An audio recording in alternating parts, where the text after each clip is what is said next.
Вот, всем доброго дня. В этом видео покажу, как плести верх этой шкатулки вместе с крышкой. Вот, берем. Для начала нужно сплести место для крышки. Вот, в одном из мастер-классов я уже это примерно показывал. То есть будем плести сразу двумя кольцами. Одно вот так вот вставляется внутрь. Я его немножко зажимом прижимаю. Вот оно немножко меньше, чтобы внутрь влезало. Вот на нем, то, которое внутри, я сразу делаю усы, чтобы потом довольно неудобно их с ними возиться. Ну, надо точно их только рассчитать. Ну и начинаем плести узелок.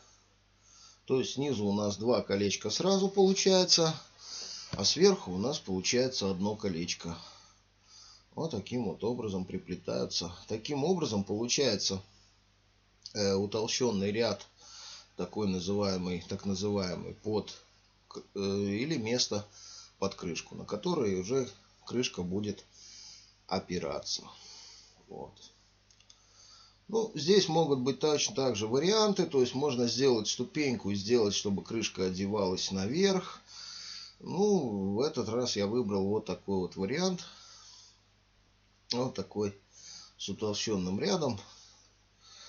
Вот. Ну, вот такой вот утолщенный ряд получается. Ну, естественно, продолжаем его дальше. Заканчиваем. Вот, не забываем усы на внутреннем кольце и на верхнем обязательно проклеивать. Да, вот тут как раз показывал. Вот.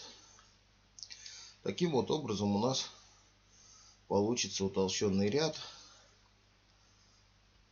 вот у этой шкатулки.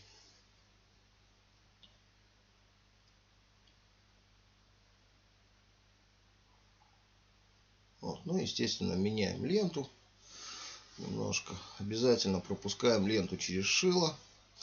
Немножко я обычно заостряю концы, чтобы легче протащить.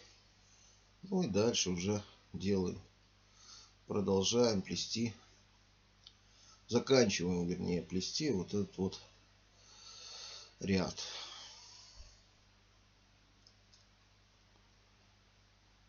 Вот в итоге получается вот такой вот утолщенный ряд, с такой своеобразной ступенькой для крышки, куда потом ставим крышку. Ну, дальше плетем кромку. Опять ничего такого нового нет. Вот. Новая только сама шкатулка с полотнищем. Вот. Еще раз хочу поблагодарить Виктора Лаха за то, что он предоставил такую возможность увидеть, как плетется это полотнище. Вот. И, ну, чтобы самому голову не ломать, это довольно проще получилось, быстро. По видео, конечно, очень намного проще можно понять, чем, скажем, с картинки. Ну вот, немного покажу замену ленты, как я это делаю. Вот, то есть вот струганной стороной наружу протаскиваю между ленточкой и колечками, вставляем ленточку. Оставшийся конечек загибаем вниз и перегибаем их между собой. Вот такой вот метод замка. Такой своеобразный замок получается. Таким образом можно ленту соединять достаточно легко и быстро. И она получается как монолитная. Ну, не надо не клеить ничего. Вот, обрезаем какой-то там оставшийся конечек. Вот. Ну а дальше продолжаем уже плести саму кромку. Вот. Ну, далее делаю я еще в этом ряду уже через тот утолщенный ряд, да, делаю дорожку. Лента пятерка в данном случае соковая, шаг в 2 узелка. То есть на втором узелке я ее протаскиваю. Вот, естественно, помогаем шилом, если ее не протащить. Вот. Дорожка очень неплохо соединит, скажем, композиционно ленточки с полотнища, поскольку там много соковой. и ленточки ободков. Вот. Ну, далее, когда все это готово, начинаем плести крышку. Ну, у меня такой вот мой излюбленный точенный элемент. Вот. Выточенная ручка на станке. Вот, хотя, если вы хотите, можно сделать крышку точно такую же, как днище.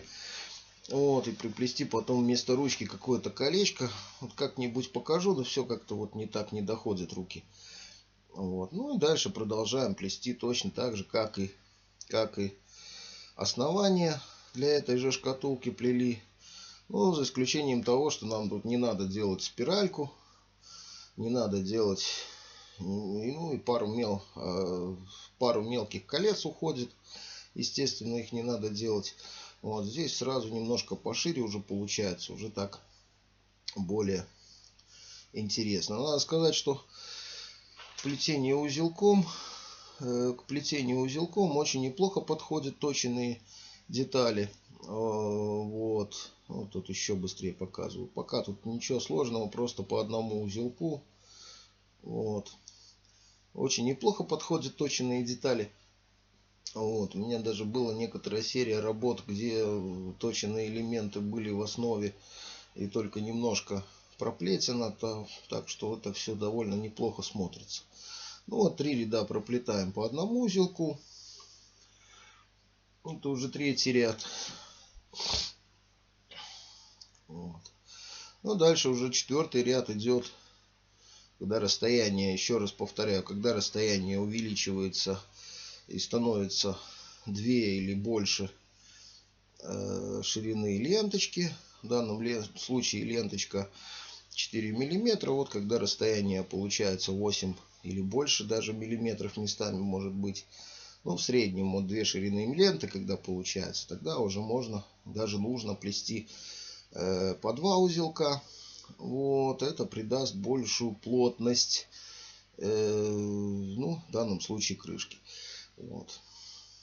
Таким вот образом плетутся более плотные изделия. Ну, дальше еще, по-моему, два колечка приплетаются по одному узелку. Тут опять ничего сложного. Вот, то же самое было у нас в основании. Там опять же все это показывал. Вот. В ускоренном темпе даже тоже неплохо видно, как получается узелок. Ну, вот таким вот образом все это плетется. Ну и заканчиваем уже такой же самой кромкой. Вот. Плету кромку. Вот. Ну, когда плетем кромку, нужно время от времени померить все-таки по шкатулке это все. Вот. Здесь я не показал, но желательно померить, потому что вдруг получится. Если она получится чуть меньше, это еще ничего. Вот если она получится чуть больше, это уже будет проблема, когда она не закрывается. Вот плетем таким вот образом дорожку через отверстие в ручке. Здесь в данном случае шаг всего лишь даже один узелок, то есть я его заправляю за следующий. Ну, а лента 5 соковая, это тоже, чтобы примерно композиционно соединить элемент. Вот. Таким вот образом получается у меня вот такая вот крышка. Вот. Ничего такого сложного, просто нужно набить руку, чтобы руки чувствовали, как удерживается, как плетется форма, как ее удержать там и так далее. Просто, ну, нужно больше плести, тогда получится все ровненько и красиво. Вот.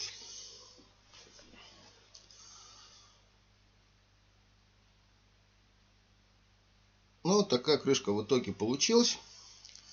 Вот. Ну и в итоге вместе с крышкой получилась вот такая вот шкатулочка. Вот. С плотным полотном, достаточно плотная. Вот. Ну, всем до свидания. До следующего МК. В следующем МК тоже что-нибудь интересное покажу. Вот. Ну, я думаю, что немножко что-то меня тут на полотно прямо прорвало. Покажу, как плоские полотна, может быть, делать удобнее, как я это делаю, скажем так. Вот, всем еще раз до свидания. Смотрите мой канал.